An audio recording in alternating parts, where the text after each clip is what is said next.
مشروع إعادة تهيئة موقع مارشيكا والمعالم الطبيعية والسكنية المحيطة به كان ومنذ البداية مشروعا طموحا ومندمجا في السياق العام لإصلاح ورد الاعتبار للمنطقة ذات خصائص إيكولوجية في المقام الأول. من هنا كان الإسراع ومنذ إعطاء انطلاقة إنجاز المراحل الأولى من هذا المشروع الطموح الشروع في تجديد مياه البحيرة بفتح إمكانيات وصول مياه البحر الأبيض المتوسط إلى داخل البحيرة والتي لا تبعد عنه سوى بأمتار. أشغال الإنجاز استمرت لما يقل عن سنتين معتمدة على وسائل وطرق تقنية تستعمل في المشاريع ذات الحجم الكبير، ففتح هذا النفق تطلب إمكانيات هامة تأخذ بعين الاعتبار الأدوار التي سيقوم بها، وذلك لتمكين مياه البحر من التدفق إلى البحيرة حاملة سبل تغيير معالم البيئة والطبيعة بها، وحاملة سبل إعادة الحياة إلى البحيرة.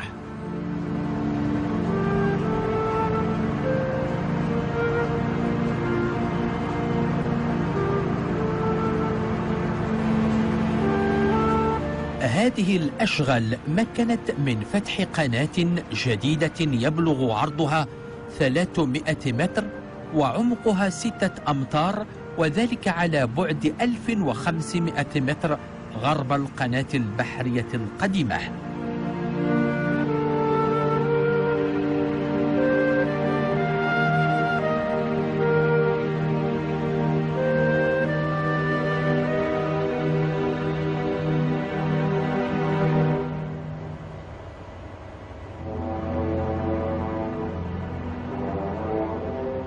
الهدف من المشروع اولا، الهدف الاول هو هدف بيئي، هو تنقيه البحيره، تنقيتها بواسطه المد والجزر ديال الماء ديال البحر اللي كيدخل من بعد فتح المدخل.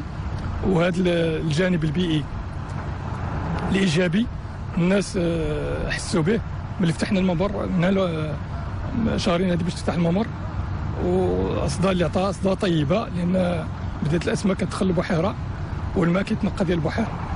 الهدف الثاني هو تحسين الملاحه بالبحيره، لان العمق ديال المدخل هو 6 امتار انجام، مما يمكن باش يمكن البواخر الترفيهيه والبواخر السياحيه يمكن لها تدخل البحيره بامان وفي كل ظرف حسن.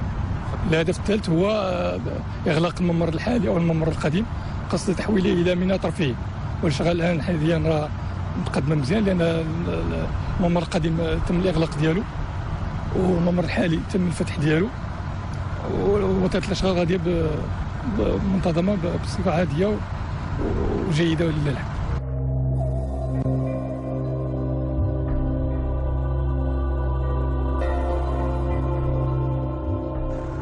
المنطقة المحيطة بالبحيرة هي منطقة غابوية بامتياز، غطاء نباتي كثيف يضم مختلف أنواع الأشجار ذات الأثر الكبير في تنقية المجال البيئي والحفاظ عليه.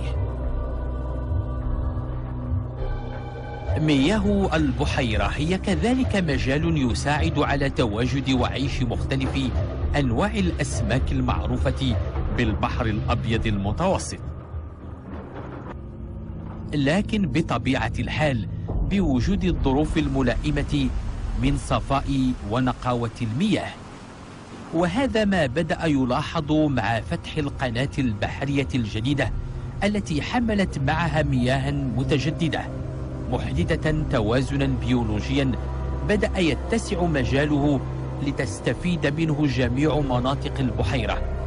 هذا التحول حمل معه أنواعا جديدة من الأسماك لتصل إلى عمق البحيرة.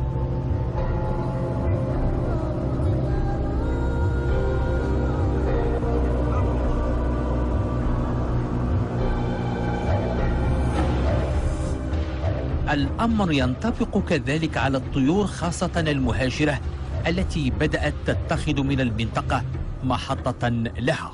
اللي لاحظنا هو ان بحيره مارتشيكا بالفضل ديال التعليمات الساميه ديال صاحب الجلاله اللي نصرو يطول الله في عمره، اصبحت هذه مارتشيكا نقيه بزاف. وبهذه الوكاله اللي دارت هنا ديال مارتشيكا ميد قامت بواحد المجهودات كبيره اللي شفنا التغيرات ديالها بالفعل، بانت لنا ديال الصفاء ديال الماء وديال حتى القاع ديال البحر كان مخزز داير، يعني ولا كيبان كيتصفى وكيتغير، لانه فتحوا واحد الواد جديد اللي كنقولوا له معروف عندنا حنا. كان عندنا بقانا واحد الواد كان ضيق ما كيدخلش الماء بالكثره، والان هذا الواد اللي فتحوه جديد ولا واد كبير، يعني كيدخل الماء من البحر الابيض المتوسط بواحد السرعه كبيره، واحد الفائقه يعني ما تصورش. صبحت الحمد لله الان بحيره مارتشيكا نقيه، وهاد الناس هادو كيبانوا لنا يعني اللي لاحظناه انه خدموا وراهم مازالين كيزيدوا كيخدموا، كنشكروهم بزاف بعداك، لان اصبح حتى حوت كيبان لنا حتى في النوعيه ديالو واحد النوع جديد، بدا كيدخل شي نوع ديال حوت كبير، وحتى مثلا ملي كتبقى تاكلو كتبقى تشوف بين العظام واللحم ديالو كيبان لك الحوت حتى هو تنقى. بالنسبه للطيور الطيور حقيقه بقات كتبان شي نوع ديال الطيور ولات غير ما كناش كنلاحظوها هنا في الناظور في هذه البحيره ديال مارتشيكا، لانني انا واحد من البحاره اللي ساكن وخلقت قريبه بعدك البحيره مارتشيكا، يعني ما كناش كنشوفوها، واليوم اصبحنا كنشوفوها حتى في الميناء ديال سيدي علي. يعني طيور غريبه علينا اللي ما عمرنا كنا شفنا لنا من الحجم الكبير، وحتى الصفاء ديال داك الطير اللي كان عندنا هنا اللي كنعرفوه حنا كنقولوا له الغاويات، كان عندنا بواحد اللون كحل ديال يعني كان موسخ. اليوم صباح عندنا كتشوفوا ابيض وكيلمع، يعني هذا الشيء كيفرح لا لينا لا المدينه لا حتى البلاد ديالنا. شكرا. وبالنسبه للمستقبل ديال البحاره كيفاش غادي يبدا يتصلح هذا الشيء؟ اذا بالنسبه للمستقبل ديال البحاره، الا كان الحوت غادي يدخل بالكثره يعني ونظموا راسهم، يعني اي حاجه الا نظمتي فيها راسك انك تستافد منها، ما نظمتيش راه ما غاديش تستافد. الا ناضوا البحريه كيستعملوا الشبك تبلا وقته، وكيستعملوا يعني انواع ديال الشبك اللي غادي يحارب السمك الصغير، وما كيحترموش الراحه البيولوجيه وداك الشيء، راه سي نورمال ما غاديش يكون لهم شي واخا ما يكون معطل البحر قداش بغى يكون، ماشي غير بحيره مارتشيكا غيكون الخدمه ناقصه. اما الا احترموها راه غيعيشوا به، لا هما لا ولادهم لا ولاد ولادهم.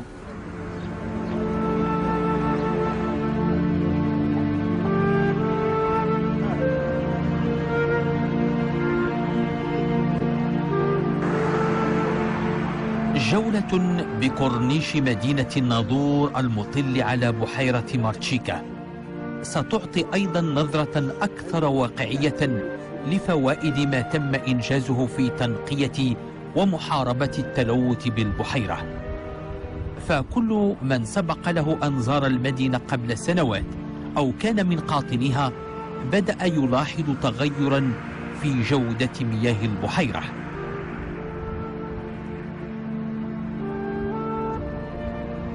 الوقوف على أهمية ما تم تحقيقه لحد الآن في محاربة التلوث بالمنطقة لا يمكن أن يكون واضحا إلا بمقارنته بالوضعية السابقة، وضعية وصلت إلى حد لم يعد يطاق.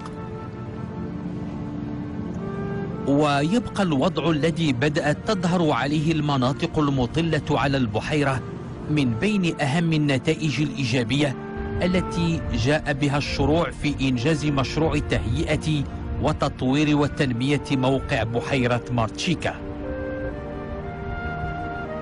النتائج هي أولية بالنسبة للمدينة، فحسب الأهداف الجوهرية لهذا المشروع الكبير فإنه يولي اهتماما كبيرا لتحديث وتطوير مستوى عدة بنيات وتجهيزات بمدينة الناظور.